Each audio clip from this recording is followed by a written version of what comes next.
हार कर जीतने वाले को बाजीगर कहते हैं, लेकिन अगर कोई बाजीगर ही खेल रहा हो तो फिर तो जीत और हार का फासला मिट जाता है। क्या हार में, क्या जीत में किंचित नहीं भयभीत में, क्योंकि खेल खेलने में आनंद आ रहा है। राजस्थान की राजनीति में एक ऐसा ही बाजीगर है, नाम है अशोक गहलोत। नाम तो सुना ही होगा, हाल फिलहाल में बहुत ज्यादा 20 से 25 साल के लोग, जो कि Biden, Elon Musk, CarryMinati, Narendra Modi, Prashant Kishor, Tejasvi Surya और तमाम ट्विटर, इंस्टाग्राम की चकाचौंध में रोज नया थ्रिल खोजते हैं। उनको आश्चर्य लगता है कि 70 साल का सादे कपड़े पहनने वाला साधारण से व्यक्तित्व का ये आदमी कौन है। कौन है ये अशोक गहलोत, जिसने सचिन पायलट जैसे मॉडर्न और मीडिया में पॉपुलर व्यक्ति को मात दे रखी है। कौन है ये व्यक्ति जिसके बारे में हमने नहीं सुना, लेकिन जो लोग राजनीति जानते हैं वो अशोक गहलोत को भी जानते हैं और उनकी कद्र करते हैं। अशोक गहलोत राजनीति के स्कूल हैं, 3 बार राजस्थान के मुख्यमंत्री रह चुके हैं। यहां एक बात बताना महत्वपूर्ण है, अशोक गहलोत माली जाति से संबंध रखते हैं, जिसका राजस्थान की राजनीति में संख्या के आधार पर लगभग 0 हस्तक्षेप है। पूरे राजस्थान में अशोक माली जाति से एकमात्र विधायक हैं। अशोक गहलोत के पूर्वजों का पेशा जादूगरी का था। उनके पिता स्वर्गीय लक्ष्मण सिंह जादूगर थे। अशोक गहलोत ने अपने कई इंटरव्यूज में बताया है कि वो पिता के साथ मंच पर करतब दिखाने भी जाते थे। उन्होंने पिता से जादू सीखा था और कुछ वक्त के लिए इस पेशे में रहे भी, लेकिन किस्मत में और चीजें भी लिखी थीं।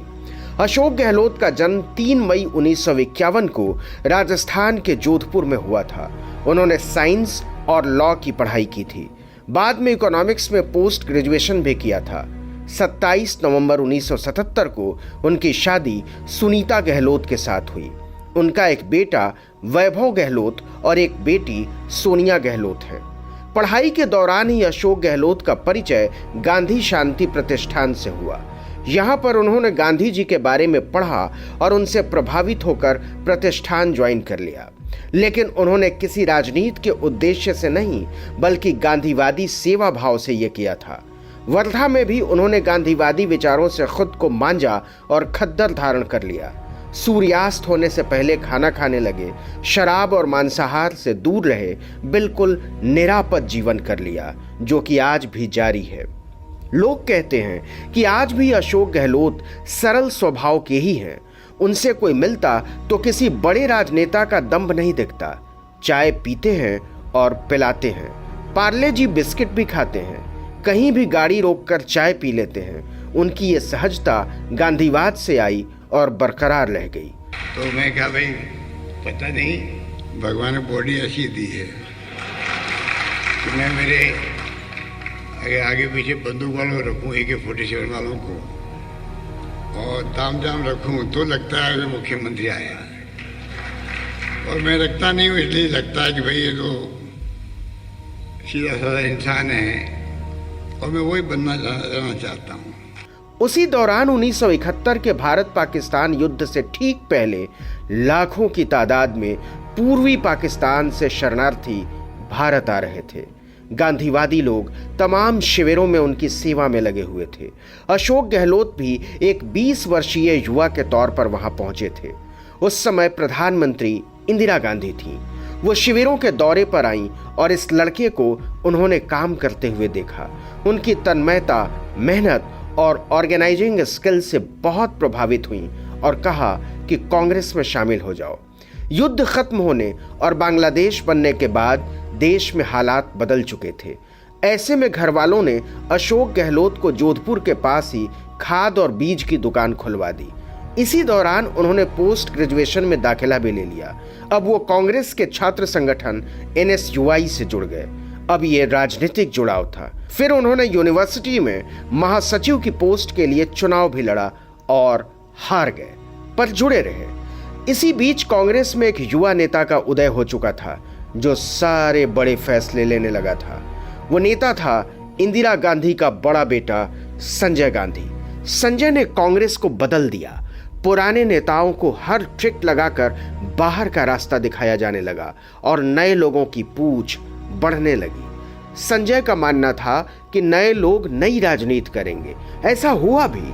ऐसी राजनीति हुई कि देश की दिशा और दशा बदल गई और वो राजनीति अभी तक देश की राजनीति को प्रभावित कर रही है। इंदौर में कांग्रेस का सेशन हुआ, जहां पर अशोक गहलोत संजय गांधी से मिले। इसी सेशन में प्रियरंजन दास मुंशी को यूथ कांग्रेस का अध्यक्ष चुना गया था। इंदिरा गांधी और संजय गांधी चाहते थे कि कांग्रेस का यूथ विंग जनसंघ, आरएसएस और उनके तमाम आनुषंगिक संगठनों के मुकाबले मजबूत रहे। उसी दौरान कमलनाथ, दिग्विजय सिंह, अंबिका सोनी, व्यालार रवि, ए.के. एंटनी जैसे तमाम नेता आगे निकले और अभी तक कांग्रेस को प्रभावित करते रहे हैं। अशोक गहलोत भी इसी पंक्ति में शामिल थे। संजय गांधी ने उन्हें राजस्थान एनएसयूआई का अध्यक्ष बना दिया। उस समय कांग्रेस सत्ता में चूर एक के बाद एक बेकार फैसले ले रही थी। जेपी के संपूर्ण क्रांति आंदोलन के बाद देश में इमरजेंसी लागू कर दी गई थी। माना जाता है कि इसमें संजय गांधी का भी बहुत बड़ा रोल था। बहरहाल इमरजेंसी के दौरान संजय गांधी ने कई ऐसे प्लान बनाए जिनमें उनका मानना था कि इससे देश ही बदल जाएगा। ये संजय गांधी के दिमाग की उपज थी। बेहद साधारण चीजें जो कि समाज, पॉलिसी और राजनीति की जटिलताओं को दरकिनार करती थी। इसी में एक प्लान था 20 सूत्री कार्यक्रम, फिर फैमिली प्लानिंग, एडल्ट लिटरेसी, पौधारोपण, दहेज के खिलाफ आंदोलन, सरकारी कर्मचारियों के साथ जोर जबरदस्ती इत्यादि। कई बार यह पाया गया कि यूथ कांग्रेस के लड़कों ने सरकारी कर्मचारियों के साथ मारपीट की थी, पर एक युवा नेता के तौर पर अशोक गहलोत ने बहुत लगन से गांव-गांव जाकर इन नीतियों का प्रचार किया। अशोक गहलोत संजय के और करीब आ गए। जादूगर के बैकग्राउंड होने की वजह से संजय और उनके दोस्त अशोक को गिली बिली कहकर बुलाते थे, पर अशोक साधारण स्तर पर ही काम करते रहे। उन्होंने खुद को राजस्थान तक ही सीमित रखा था। 1974 से लेकर 1979 तक वो एनएसयूआई के राजस्थान अध्यक्ष पद पर बने रहे। इसके बाद 1982 तक वो जोधपुर सिटी कांग्रेस कमेटी के प्रेसिडेंट रहे। फिर उन्हें कांग्रेस कमेटी का जनरल सेक्रेटरी बनाया गया। इससे पहले इमरजेंसी खत्म हुई और कांग्रेस ने देश भर में चुनाव का ऐलान किया। 1977 में इमरजेंसी के बाद जनता में कांग्रेस के लिए बहुत गुस्सा था। जनता पार्टी के नेतृत्व में विपक्ष बहुत मजबूत था और कांग्रेस को अपने उम्मीदवार जुटाने में तकलीफ हो रही थी। संजय गांधी ने मेहरबानी करते हुए जोधपुर की सरदारपुरा सीट से अशोक गहलोत को विधानसभा का टिकट दे दिया। कहा जाता है कि इस चुनाव में लड़ने के लिए अशोक गहलोत के पास पैसे नहीं थे तो उन्होंने अपनी मोटरसाइकिल बेच दी। 26 साल के गहलोत में जज्बा था, लेकिन माधव सिंह के सामने चुनाव हार गए। पर उनको पता था कि ये आखिरी मौका नहीं है, बल्कि ये तो शुरुआत है। जनता पार्टी की सरकार 3 साल होते होते लुढ़क गई और देश में फिर से जनरल इलेक्शन हुआ। 1980 के इस चुनाव में अशोक गहलोत को जोधपुर से लोकसभा का टिकट मिला। जोधपुर में ही अशोक के मित्र थे रघुवीर। उनके सलून में अशोक का ऑफिस बना। वहां पर वो लंबे समय तक बैठकी लगाते रहे थे। रघुवीर ने ही अपनी मोटरसाइकिल भी दी। अशोक ने गली गली घूमकर प्रचार किया। इस बार जनता पार्टी के बलबीर सिंह कच्छावा को 50,000 वोटों से हराकर अशोक सांसद बन गए। 31 साल के गहलोत को केंद्र में मंत्री बना दिया गया। इसके बाद जोधपुर से 8वीं, 10वीं, 11वीं और 12वीं लोकसभा में चुनाव जीता। लेकिन ऐसा नहीं था कि अगर दिल्ली में संजय की तूती बोलती थी तो अशोक भी दिल्ली वाले हो गए। असल मायने में वो दिल्ली तब आए जब संजय गांधी और इंदिरा गांधी की मृत्यु के बाद राजीव गांधी ने कांग्रेस की कमान संभाली। 1984 में इंदिरा गांधी की हत्या के बाद राजीव गांधी प्रधानमंत्री बने। अशोक गहलोत राजीव गांधी के मंत्रिमंडल में शामिल रहे। उधर 1985 में जब राजस्थान विधानसभा के चुनाव हुए तो कांग्रेस को 200 में से 113 सीटें मिली। मुख्यमंत्री बने हरिदेव जोशी। ये वो वक्त था जब कांग्रेस में बहुत तोड़फोड़ चल रही थी। राजस्थान कांग्रेस में अंदरूनी पॉलिटिक्स बहुत थी। उधर राजीव गांधी भी पार्टी पर पूरी पकड़ चाहते थे, क्योंकि पुराने नेता खुद को राजीव के ऊपर ही आंकते थे। नतीजन राजीव ने राजस्थान में अशोक गहलोत को प्रदेश अध्यक्ष बनाकर भेजा। अशोक गहलोत को राजीव गांधी का स्पष्ट निर्देश था, राजस्थान में नए लोग चाहिए, पुराने नेताओं को अब किनारे करना है। ये वही वक्त था जब राजेश पायलट और बलराम जाखड़ जैसे नेता उभरे। मुख्यमंत्री हरिदेव जोशी के लिए यह मुश्किल समय था, लेकिन वो अपनी कुर्सी बचाने में लगे हुए थे। 1988 की जनवरी में अलवर के सरिस्का उद्यान में केंद्रीय सरकार की कैबिनेट मीटिंग रखी गई। दुर्भाग्य से उस साल राजस्थान में अकाल पड़ा था। ऐसे में इस राजशाही फरमान की बहुत आलोचना हुई, लेकिन मीटिंग की जगह नहीं बदली गई। राजीव गांधी ने फेस सेविंग के लिए यह कहा कि सारे मंत्री सादा सूदी तरीके से अपनी गाड़ी से आएंगे, कोई भी सरकारी इंतजाम नहीं होगा, ना ही कोई तामझाम होगा। राजीव गांधी खुद अपनी गाड़ी चला रहे थे, लेकिन जब राजीव सरिस्का से ठीक पहले एक चौराहे पर पहुंचे तो ट्रैफिक हवलदार ने उन्हें बाएं मुड़ने का इशारा कर दिया। यह गलत रास्ता था, क्योंकि वो बाएं मुड़े तो एक मैदान में रास्ता खत्म हो गया। उस मैदान में सैकड़ों सरकारी गाड़ियां खड़ी थीं। पूरा सरकारी तंत्र अपने सारे साजो सामान के साथ वहां खड़ा था। राजीव के आदेश की बुरी तरह अवहेलना हुई थी। राजीव सीएम जोशी से बुरी तरह नाराज हो गए, लंच तक नहीं किया। बड़े नेताओं ने बीच बचाव की कोशिश की, लेकिन महीने भर के भीतर जोशी को इस्तीफा देना पड़ा। उस समय यही कहा गया कि वो हवलदार अशोक गहलोत का आदमी था। हालांकि यह कहना बहुत आसान है कि एक हवलदार के इशारे पर सीएम की कुर्सी चली गई। सच तो यही था कि दिल्ली से लेकर राजस्थान तक हो रही राजनीति में जोशी मात खा गए। हवलदार तो बस आखिरी गोली था। इसकी बानगी एक पुलिस ऑफिसर के मामले में देखने को मिलती है। इससे पहले राजस्थान में एक और बात हुई थी। एक आईपीएस ऑफिसर पर रेप का चार्ज लगा तो उसे बर्खास्त किया गया। कहा जाता है कि उसको केंद्र में बूटा सिंह का समर्थन मिला तो उन्होंने राजस्थान के होम मिनिस्टर गुलाब सिंह को कहा, पर बूटा सिंह की बात नहीं मानी गई। इसके अलावा हरिदेव जोशी ने कई और लोगों की नियुक्तियां, ट्रांसफर इत्यादि में किसी की बात नहीं सुनी। अशोक गहलोत और जोशी में भी काफी दुश्वारी हो गई थी। मंत्री पार्टी की बैठकों में नहीं जाते थे। ऐसे में पूर्व सीएम शिवचरण माथुर भी अशोक गहलोत के खेमे में हो लिए थे। अब हरिदेव जोशी घिर गए थे। दिल्ली से लेकर राजस्थान तक सबको नाराज कर बैठे थे, तो उन्होंने बूटा सिंह के साथ एक मीटिंग रखी। लेकिन मीटिंग का एजेंडा बड़ा अजीब था। 1969 में राष्ट्रपति चुनाव हुआ था, जिसके लिए इंदिरा गांधी ने कांग्रेस को 2 भाग में तोड़ दिया था। उसी चुनाव से पहले राजस्थान में कांग्रेस की एक मीटिंग हुई। उस मीटिंग में सीएम मोहनलाल सुखाड़िया और मंत्री हरिदेव जोशी दोनों मौजूद थे, लेकिन ये दोनों इंदिरा वाली कांग्रेस नहीं, पुराने नेताओं वाली कांग्रेस के समर्थन में थे।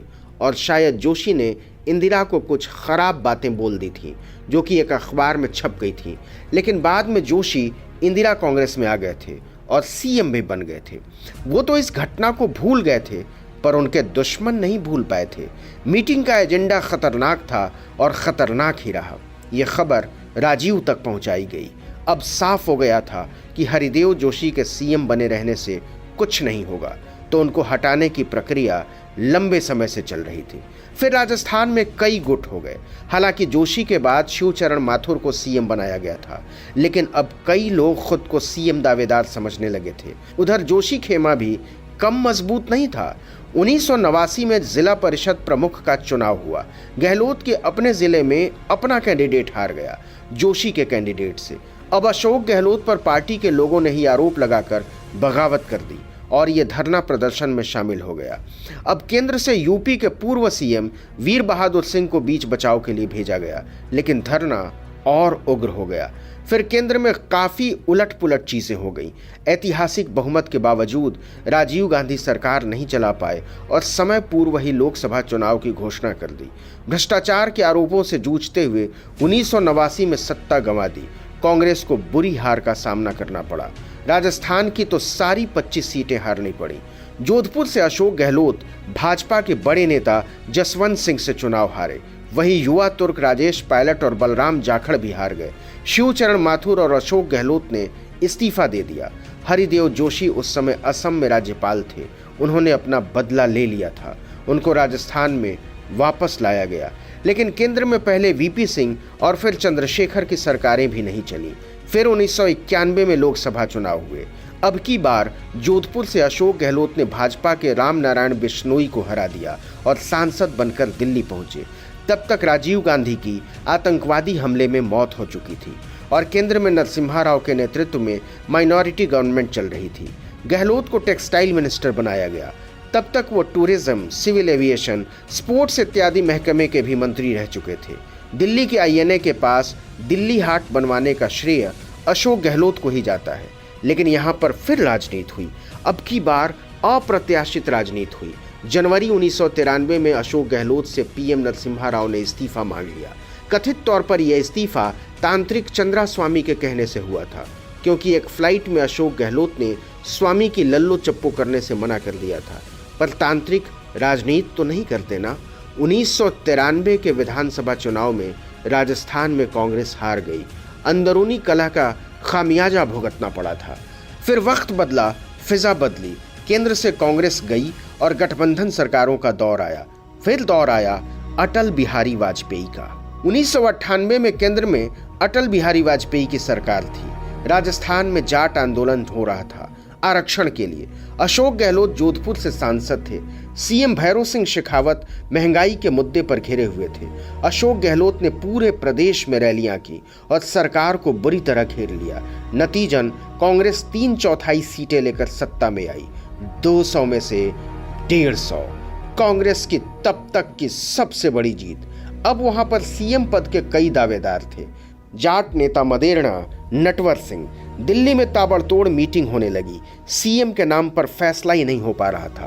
अंततः सोनिया गांधी ने तय किया कि अशोक गहलोत को सीएम बनाया जाए, जबकि वो माली जाति से थे, जिसका राजस्थान में कोई प्रभुत्व नहीं है।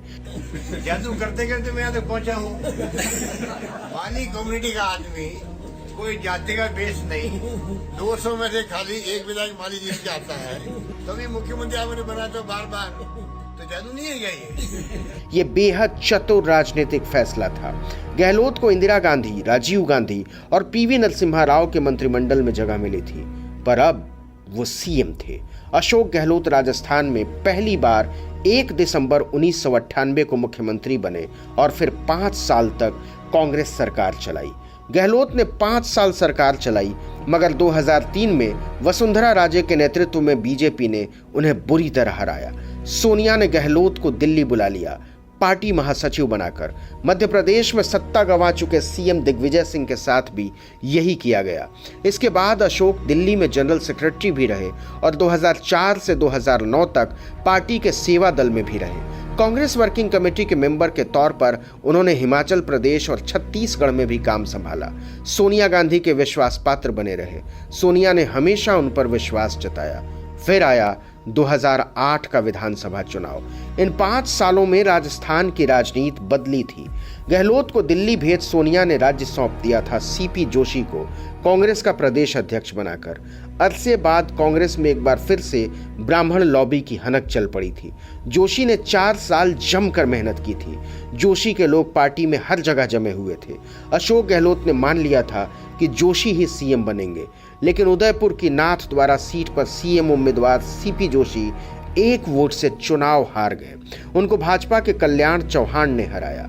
ये माना गया कि इस हार के पीछे अशोक गहलोत का हाथ था। मानने वाले तो कुछ भी मानते हैं, लेकिन कांग्रेस के पास 200 में से 96 सीटें ही थीं। अभी भी 5 सीटें चाहिए थीं। बसपा के 6 विधायक थे। यहां पर अशोक गहलोत ने जादूगरी दिखाई। ये 6 विधायक उनके साथ आ गए। अब अशोक गहलोत को फिर राजस्थान का सीएम बनाया गया। सीपी जोशी को केंद्र में बुला लिया गया। दूसरे कार्यकाल में गहलोत ने मुफ्त दवा योजना शुरू की, तमाम सरकारी भर्तियां की, पेंशन दिया, सारे वेलफेयर स्कीम लेकर आए। लेकिन तब तक देश में एक और आंधी बहने लगी थी, नरेंद्र मोदी की। अशोक गहलोत के सारे काम धरे के धरे रह गए। 2013 के विधानसभा चुनाव में कांग्रेस को 200 में से मात्र 21 सीटें मिली। इतिहास में अब तक की सबसे खराब परफॉर्मेंस थी कांग्रेस की। यह प्रताड़ना रुकी नहीं। 6 महीने बाद नरेंद्र मोदी की अगुवाई वाली भाजपा ने केंद्र में जोरदार जीत दर्ज की। अब पार्टी में बदलाव किए जाने लगे। लेकिन 2013 के विधानसभा चुनाव में कांग्रेस की हार के बाद पूरी पार्टी अशोक के पीछे खड़ी थी। यहां से संगठन को मजबूत किया जाने लगा। वसुंधरा राजे सीएम थी, लेकिन भाजपा में भी अंदरूनी कलह होने लगी। अब समझ आ गया कि 2018 में फिर मौका है। 2018 में अशोक गहलोत राजस्थान के मुख्यमंत्री बने, न सिर्फ भाजपा को हराकर बल्कि कांग्रेस के अंदर भी नेताओं को पछाड़कर। सबसे ज्यादा सबसे पॉपुलर सचिन पायलट को पछाड़कर, जो सीएम के दावेदार थे, लेकिन डिप्टी सीएम से संतोष करना पड़ा। 2018 के चुनाव में पायलट ने जी जान लगा दिया था। अजमेर और अलवर के लोकसभा उपचुनावों को जिताने का श्रेय पायलट को ही जाता है। लेकिन इससे पहले गुजरात में कांग्रेस ने भाजपा को लगभग हरा ही दिया था। इसमें भी गहलोत की भूमिका थी। कर्नाटक में कांग्रेस ने सरकार बना ही ली थी, इसमें भी गहलोत की भूमिका थी। तो 2018 में उन्होंने ये अर्जित किया था। अशोक गहलोत के बारे में कहा जाता है कि वो जल्दी नाराज नहीं होते भी हैं तो जल्दी प्रकट नहीं करते, महेंद्र सिंह धोनी की तरह। लेकिन जैसे आईपीएल में कभी कभी धोनी की नाराजगी दिखी, वैसे ही सचिन पायलट के मुद्दे पर गहलोत नाराज दिखे हैं। तो जब मैं पहली बार मुख्यमंत्री बना 98 के अंदर, तब से मैंने सोनिया गांधी को, उन्होंने मुझे चांस दिया चीफ मिनिस्टर बनने का। पहली बार, दूसरी बार, जो भी था, तीसरी बार, तो मैंने उनको उस वक्त से अधिगत कर रखा है।